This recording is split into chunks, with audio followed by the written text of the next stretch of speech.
Olá, meu nome é Klaus. Espero que todos aí estejam bem nesse período de distanciamento social, né? E o objetivo desse vídeo é falarmos um pouco sobre o laudo pericial, né? Ela é uma matéria que não tem lá uma grande complexidade, mas vez ou outra nós nos deparamos com dúvidas. E essas dúvidas estão ligadas à parte técnica, muitas vezes, que não são observadas. E se nós observarmos também a questão da jurisprudência, ou das casuísticas mesmo, não é difícil nos depararmos com laudos com problemas graves. Alguns até, em juízos, são considerados aqueles laudos imprestáveis, né? O que é muito ruim, tanto para o profissional quanto para o lado jurídico, né, o lado social, porque a lide terá que ser resolvida de outra forma, ou via outra perícia, ou através de outra prova que o juiz assim entender. Mas o objetivo nesse momento é nós falarmos mais das questões relativas ao laudo pericial. Pois bem, dentro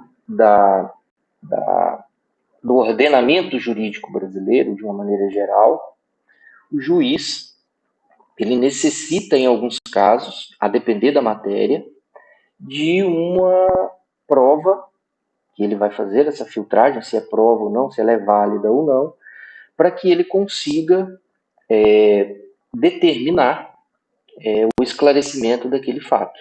É muito comum, né?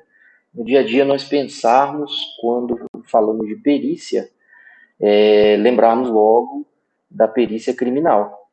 Né? Então, na perícia criminal existe um departamento, principalmente quando são crimes contra a vida, um departamento em que cuida desses esclarecimentos. Isso fica a cargo geralmente da Polícia Civil. Né? Então, ela vai fazer um laudo pericial e encaminhar para o judiciário, né? E o concluindo ali dentro do inquérito. Na esfera civil, né, nós temos também a figura do perito. Essa perícia ela pode ser nas mais variadas áreas, perícia médica, né? E existe também a perícia contábil, que é a que eu vou falar mais especificamente com vocês. Então, a perícia contábil, ela visa levar a uma instância superior elementos de formação de prova, elementos de conclusão a respeito de determinado assunto que está sendo discutido no processo e que o judiciário ele não tem como resolver facilmente. Ele não tem como resolver facilmente porque depende de uma opinião técnica que, em diversas vezes, está ligada também a uma atribuição técnica, uma prerrogativa que é específica de determinada área, né? Como a contabilidade, por exemplo. Né? Então, se olharmos, por exemplo, questões envolvendo o patrimônio, naturalmente, o profissional habilitado somente seria o contabilista. Né? Então, voltando, sempre que eu tenho uma questão que gere dúvida, eu tenho que levar, e dentro de um processo, eu tenho que levar isso para a análise de um perito. Né? Assim determina a legislação. Quem trata mais detalhadamente sobre isso é o Código de Processo Civil, né? Lá no seu artigo 156, por exemplo, ele já traz essas questões. Então, iniciando a fase em que seria necessário, para que a gente contextualize, né, como que seria necessário aí um parecer ou um laudo pericial. A convivência humana, né, ela passa por diversas questões em que o indivíduo ele não concorda com determinada legislação ou ele não concorda com determinada conduta de outrem, seja ele pessoa física ou seja ele pessoa jurídica.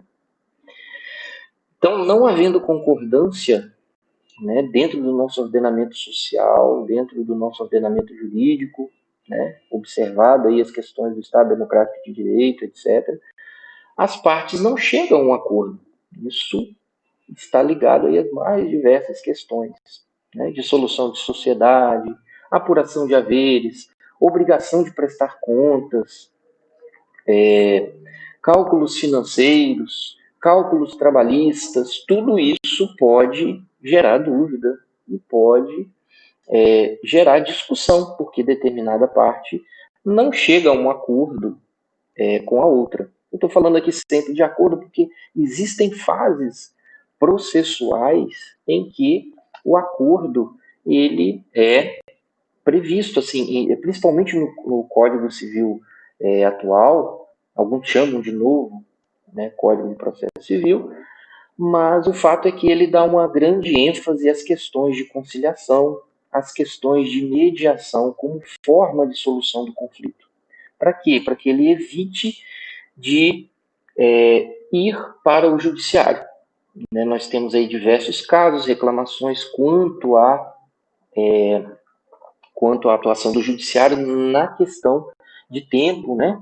Muitas das vezes pode ser pela quantidade de processos a serem julgados, uma vez que eles poderiam ser evitados nessa fase de mediação e conciliação. Mas no que importa agora para a nossa discussão aqui é exatamente quando não há essa concordância, não teve êxito a mediação. Então vai para uma instância judicial ou mesmo uma instância arbitral, porque a perícia ela também pode ser utilizada nas instâncias arbitrais, as câmaras arbitrais.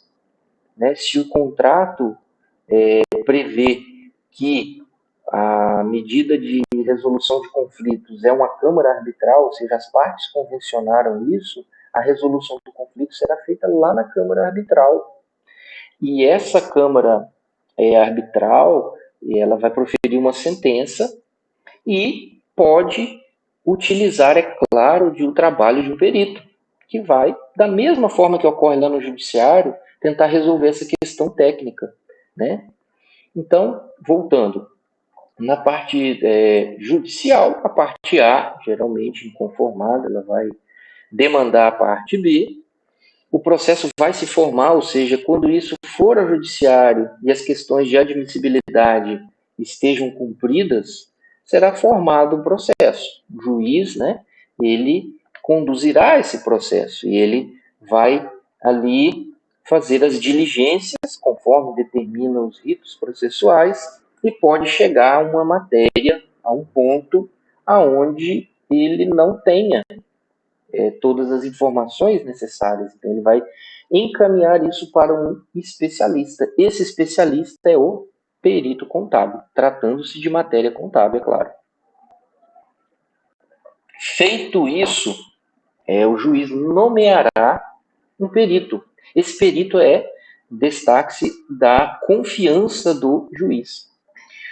O Código de Processo Civil ele mudou esse ponto. Por quê? Porque lá fala que o juiz deverá consultar uma lista disponibilizada, né, pelos órgãos de classe, pelos conselhos. No caso dos contabilistas, dos contadores, nós já temos esse cadastro. Inclusive, ele foi criado um pouco antes de que o Código de Processo Civil entrasse em vigor, que é o Cadastro Nacional de Peritos Contábeis, né? Alguns se perguntam até, isso está sendo ou não está sendo cumprido? Aí já são outras questões de dificuldade no andamento dessa demanda, dessa determinação, tá? Porque eles estão ligados aí ao dia a dia do judiciário, eles têm as justificativas por que não estão usando plenamente, mas o fato é que o juiz ele pode nomear o perito de sua confiança, não tem problema. Mas na visão da norma, das normas de perícia e também do Código de Processo Civil, essa pessoa escolhida aí de confiança do juiz, ela deve estar na lista, né, do Cadastro Nacional de Peritos Contábeis. Então, ele já tem que estar aprovado no exame, ele já tem que comprovar, né, para permanecer no Cadastro Nacional de Peritos Contábeis, ele tem que cumprir a educação continuada. Então, ele vai ser indicado pelo juiz e o juiz vai encaminhar ali a notificação para que ele, perito, diga se aceita ou não o encargo, né? Aceita ou não aquela perícia. Se ele não aceitar, ele peticiona, justifica e vida que segue, vai para outro perito. Se ele aceitar, o juiz pede que ele já indique os honorários, etc. E a partir dali, o perito é nomeado, então ele tem direito já de atuar no processo. Então ele vai atuar lá no processo. As partes, parte A e parte B, ela pode, cada uma, indicar um assistente técnico, né, que tem direito de acompanhar todas essas fases do trabalho do perito contábil, né? Lembrando que isso não interfere, nem pode interferir na liberdade, digamos assim, do perito contábil. Então, iniciada essa fase, o perito ele começará a analisar o processo, né? Ele fará as diligências necessárias, né? Seja para confirmação de informações ali que estejam no processo ou de informações que necessitem ser trazidas ao processo. É importante lembrarmos que o perito ele tem um compromisso com a verdade, então ele tem que informar qualquer fato relevante que ele descubra durante a realização da perícia, né? Então ele vai, né, em seguida analisar aquela documentação, ele vai verificar qual é a legislação aplicável e ele vai, em seguida, efetuar as diligências que sejam necessárias, reunião com as partes, se assim for requerido, para obtenção de mais informações. E, a partir dessa fase, ele começará a montar as suas conclusões, ele vai aplicar algumas técnicas.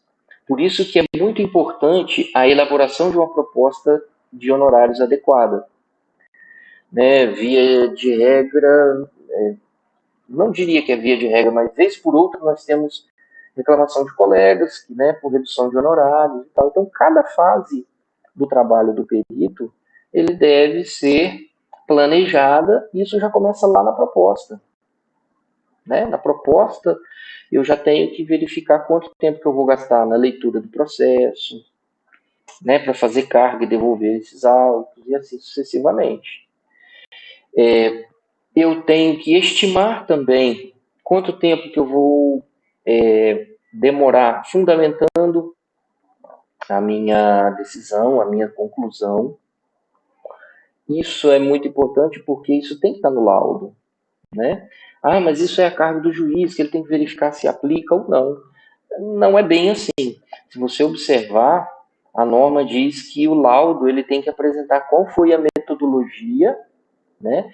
E também quais foram os procedimentos técnicos que o perito adotou para a solução daquela dúvida, que nós vimos aqui é o objeto da perícia.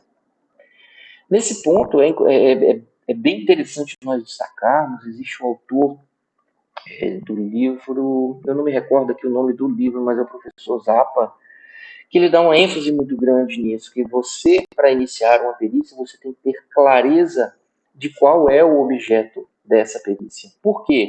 Ele é o cerne de toda a questão. É esse objeto para o qual o perito deve se manifestar. É sobre esse objeto que o perito apresentará as suas conclusões. É exatamente sobre esse objeto que o judiciário, estou tomando aqui um exemplo judiciário, pode acontecer também em via arbitral, e até em via voluntária. É sobre esse objeto que o judiciário quer que você lance luz. Olha, eu preciso de uma opinião técnica. Lembrando que perito remete a um expert. É aquele que tem expertise, é aquele que tem um reconhecido conhecimento, um conhecimento aprofundado sobre determinado assunto. Se é, né, então essa pessoa ela tem que mostrar e ter esse reconhecimento. É claro que nem todo mundo conhece de todos os assuntos, por isso que lá na fase inicial de proposta você já tem que verificar se você tem as condições necessárias para responder essa dúvida do processo. Então, tenha clareza, isso é muito importante. Às vezes a gente se depara com laudos que a conclusão não tem nada a ver com o objeto da perícia, ela vai por outro caminho. Por quê? Porque não ficou claro na determinação do planejamento do trabalho qual é o objeto da perícia. Uma vez determinada corretamente o objeto da perícia, eu tenho condições muito mais claras, porque é isso que irá pautar as respostas aos quesitos. Inclusive, fiquem atentos, porque pode haver quesitos elaborados que não têm a ver, não estão ligados com o objeto da perícia. O perito, inclusive, não tem a obrigação de respondê-los. Ele pode até indicar que aquele quesito ele não vai responder, porque ele não tem relação direta com o objeto da perícia. Então, se voltarmos um pouco, então, o perito fez o planejamento, identificou o objeto da perícia, faz o trabalho dele, seja apuração de haveres, seja balanço de determinação, seja cálculos trabalhistas, seja verificação na prestação de contas, N questões, seja respondendo a questões tributárias, quando a questão for envolvendo a fazenda, né, fazenda pública, e ele pode ser chamado a se manifestar sobre isso. Então, feito isso, ele tomará conhecimento dos quesitos também. Então, o trabalho dele será pautado pelo objeto da perícia e por responder aqueles quesitos. É claro que as partes poderão levar ao perito as questões do seu conhecimento, as questões que resolvam a lide, que ajudem a resolver, não a lide, né, o objeto da perícia, melhor dizendo. Então, feito isso, o perito vai reunir, ao final do trabalho dele, as evidências que ele obteve e vai elaborar um documento chamado laudo pericial contábil. Os assistentes elaborarão o parecer técnico contábil. Né? Então, o documento principal a ser encaminhado será o laudo pericial. E ele tem uma forma mínima a ser obedecida. Lembrando que as normas já dizem na primeira manifestação do perito no processo, então é lá quando ele vai dizer se aceita ou não o encargo de ser perito, ele já tem que apresentar o currículo dele juntamente com a documentação de comprovação de habilitação profissional. Qual comprovação é essa? É a certidão do Cadastro Nacional de Peritos Contábeis. Por quê? Porque as partes têm um tempo processual para alegar ou não a suspeição ou impedimento do perito. Tá? Então, depois disso, conforme eu falei, ele já tem todos os dados, as diligências prontas, né? Os procedimentos técnicos foram aplicados, ele vai passar a responder os quesitos. E ele coloca isso no laudo pericial. Então, vamos passar aqui ponto a ponto do laudo pericial. Ele vai ter ali uma capa, contracapa, sumário. Já de início, você tem que identificar qual é o número do processo. Tá? Isso já facilita muito. A maioria dos tribunais, né, eles não, e das varas, né, e tribunais, eles têm algumas regras quanto a apresentar, né, você tem que ter ali uma forma mínima não colocar um cabeçalho muito grande, não usar alguns até proíbem a questão de elementos coloridos, etc. Então, observado isso, você vai fazer a questão introdutória, no qual eu entendo também que o perito deva se apresentar, colocar ali uma breve apresentação, um mini currículo novamente sobre ele, colocar também um capítulo introdutório sobre o resumo da causa, o resumo da lide. Lógico, não precisa contar toda a história, ele vai colocar um breve resumo, culminando no objeto da perícia. Então, ele vai depois capitular e indicar qual é o objeto da perícia. O objeto da perícia não necessariamente é o objeto do processo, é o objeto da lide. Eles podem ser diferentes. Por quê? Vai para o perito aquela parte mínima, ou seja, aquela questão em que o perito tem que responder, que a marcha processual não consegue por si só determinar. Então, precisa de uma determinada prova aqui. Essa prova é a prova pericial. Então, o objeto da perícia nem sempre é igual. Ele pode ser igual? Pode, mas nem sempre ele é igual. Porque o objeto da lide, do processo, ele tende a ser maior. Ali dentro podem ser discutidas outras questões. Né? Então, só a parte que é relativa à competência e atribuição do perito é que vai ser questionada a ele. Então, ele vai colocar ali quais são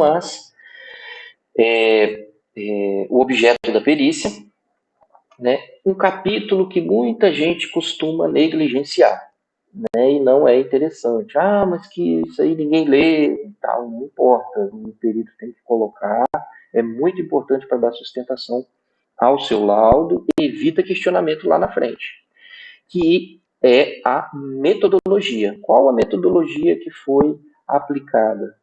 Né?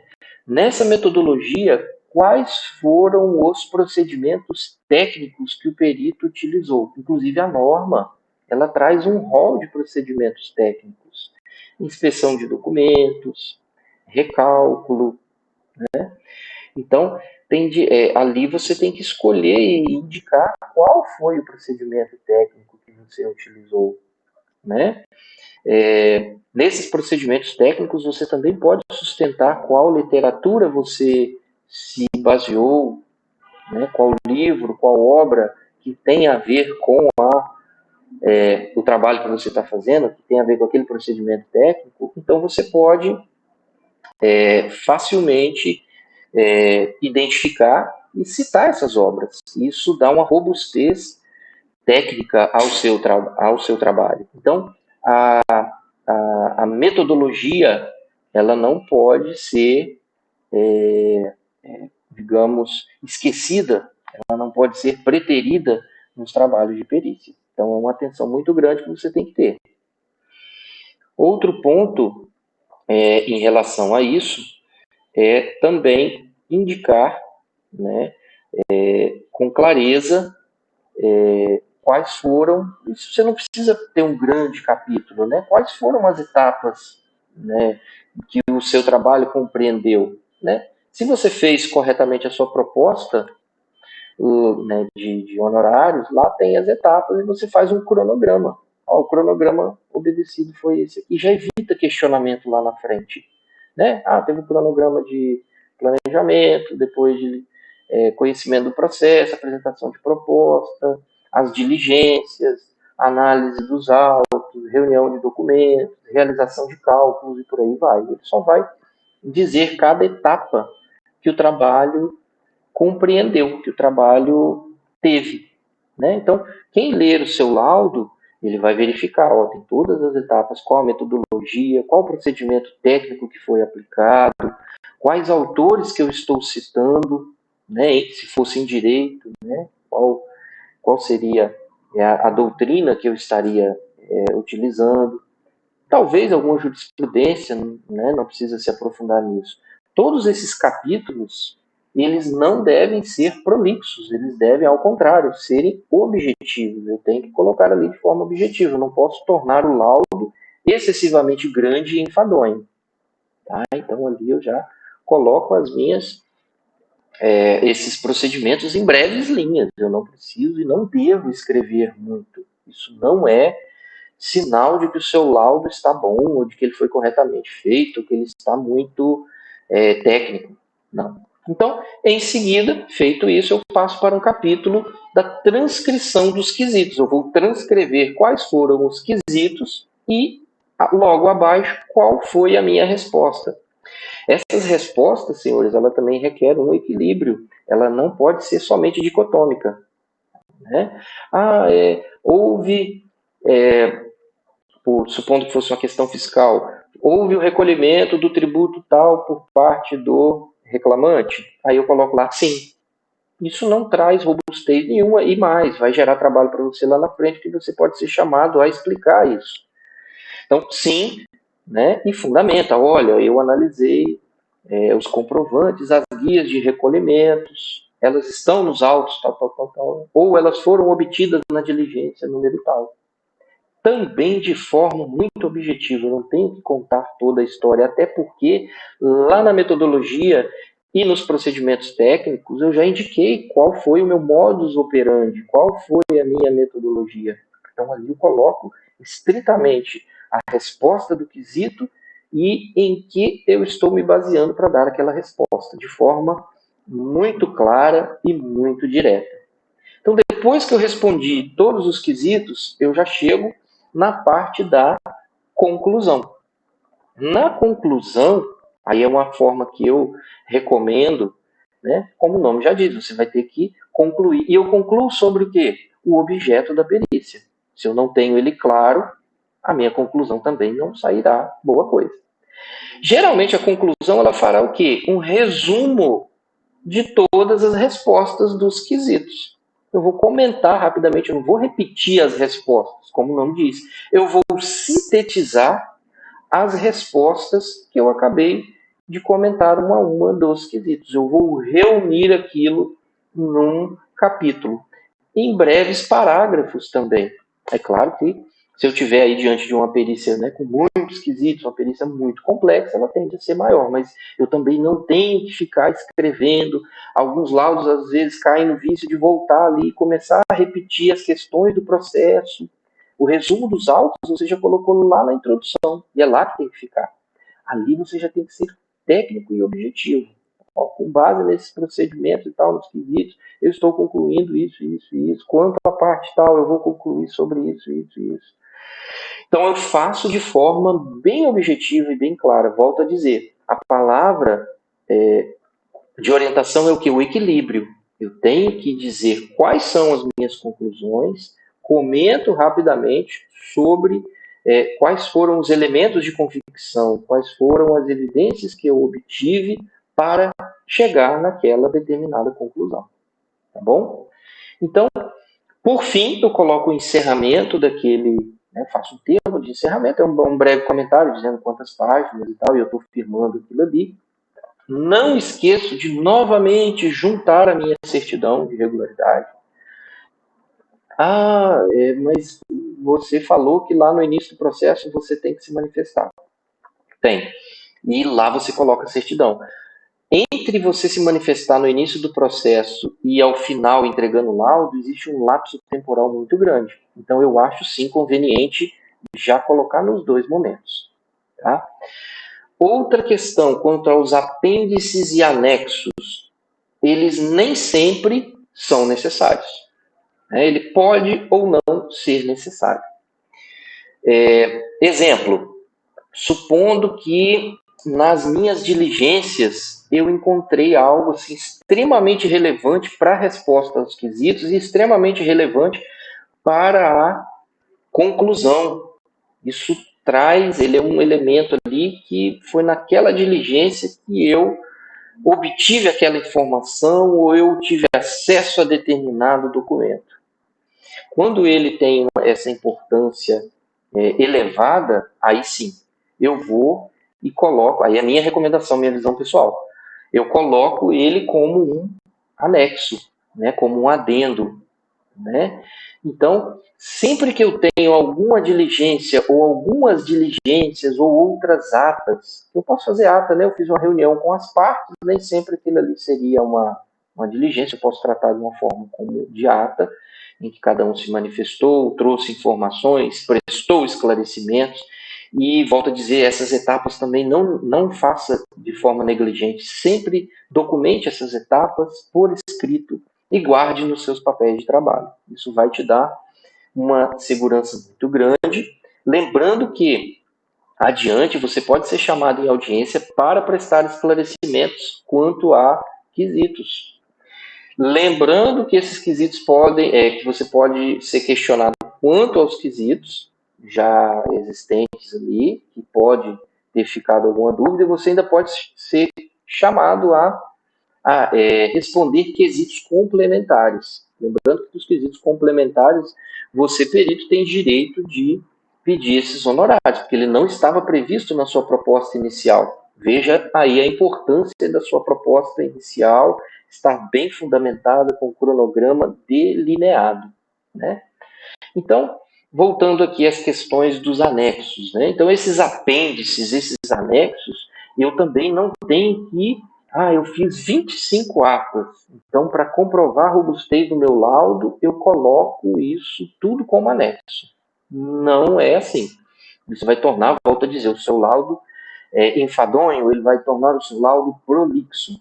Né? Lembrando que a justiça, principalmente com a tendência que ela vem, ela quer, sempre que possível, dentro da legalidade, a rapidez necessária, a celeridade necessária. Mas eu acho importante comentar que eu fiz 25 diligências. Põe no capítulo lá, na sua, nos seus procedimentos, fala, olha, os procedimentos foram diligencial e eu realizei diligências nas datas tais, tais, tais e tais. Vai ficar em uma, duas linhas do seu laudo, você registrou. Bom, agora, quando essa diligência traz ou contenha alguma informação bem relevante às respostas dos quesitos ou a sua conclusão, aí é interessante você colocar essa ou aquela ata ou essa ou aquela diligência ali, tá bom? Então, aí você terminaria o seu laudo. Essa seria a estrutura do seu laudo. Entendeu? Sempre pautado pela parte técnica, sempre pautado pelo equilíbrio. Eu tenho que demonstrar, comentar aquilo que é mais importante de uma maneira muito clara, lembrando, você está sendo contratado, você foi contratado para trazer luz sobre determinado ponto que não está muito claro. Então você tem que ser muito objetivo e muito claro. Lembrando que, né, você não pode ser apenas dicotômico, é sim ou não, e não fundamentar. Certo? Por fim, nas questões do procedimento em relação ao laudo, é ter atenção ao básico. Mas é o básico que você está falando. Pois é, e muitos de nós acaba não cumprindo o básico. Tenha muita ideia do prazo do laudo. Né? É feio você receber busca e apreensão estou falando laudo, quanto aos autos. Você tem um tempo para analisar os autos e ficar com eles, e depois devolvê-los. Então você tem busca e apreensão, às vezes, dos autos processuais. Então isso é muito feio, pega muito mal. Outro ponto, eu até brinco, né, quando eu faço os cursos, é esquecer a toga. Você não é togado, você não é um poder do judiciário. Né? Você está apenas servindo ao judiciário numa questão muito específica. Né? Nós não temos essa autoridade enquanto juiz e tal, não é isso. Né? O perito ele age dentro do limite que é estabelecido pelas normas e pelo objeto da perícia. Né? Então, assim, se o perito ele não teve acesso a determinada informação, se ele não teve acesso a determinado local, ele faz o seu termo, peticiona e informa o juízo. Quem cabe tomar as providências é o juízo, não é o perito. Né?